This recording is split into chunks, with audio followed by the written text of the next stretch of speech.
देखिए, बिहार चुनाव के परिणाम के बाद भारतीय जनता पार्टी जिस तरह से आज दिल्ली में जश्न का माहौल बनाए हुए है और प्रधानमंत्री नरेंद्र मोदी जी जिस तरह से बिहार के चुनाव परिणाम को भारतीय जनता पार्टी के नेतृत्व और भारतीय जनता पार्टी के जीत के रूप में प्रस्तुत कर रहे हैं, इसके संदर्भ में जनता दल यू को खुलासा करना चाहिए कि आखिर उनके खेमे में खामोशी क्यों है और भारतीय जनता पार्टी के खेमे में जश्न का माहौल क्यों है।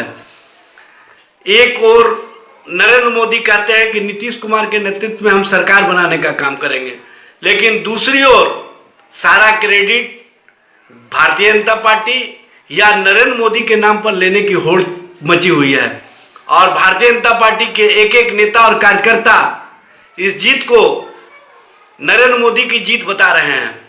तो नीतीश जी, आप जो चेहरा बिहार के बने हुए थे, इसका मतलब है कि बिहार की जनता ने आपके चेहरे पर विश्वास नहीं किया है।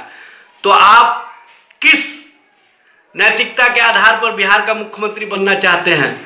आप क्या अपने विचारों को त्याग करके, क्या अपने सोच को त्याग करके, क्या भारतीय जनता पार्टी के सामने समर्पण कर करके मुख्यमंत्री बनने का ख्वाहिश लेकर के आगे बढ़ना चाहते हैं?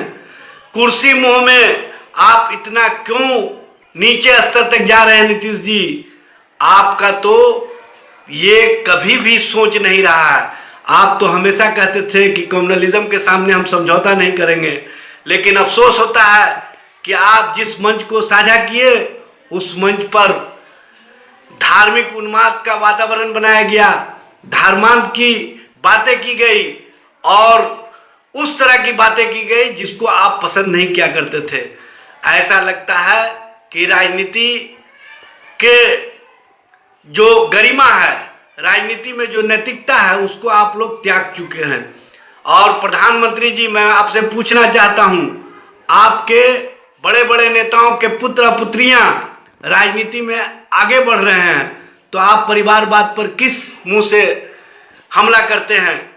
आपके घर में परिवारवाद पनपे तो ठीक है, और दूसरा, अगर संघर्ष के बल पर 31 वर्ष का नौजवान आपके 30-30 हेलीकॉप्टर से भी मुकाबला करके बिहार में सबसे बड़ी पार्टी बनकर के उभरता है, तो आपको बुरा लगता है। ये किस तरह की बात है? ये किस तरह का आपका सोच है? प्रधानमंत्री जी, आप इस सोच को बदलिए। आप प्रधानमंत्री जैसे पद पर हैं, आप इस सोच को नहीं बदलिएगा तो राष्ट्रीय जनता दल ये समझेगा कि अब राजनीति में उच्च मानदंड खत्म हो गया है। एजाज अहमद, नेता राष्ट्रीय जनता दल।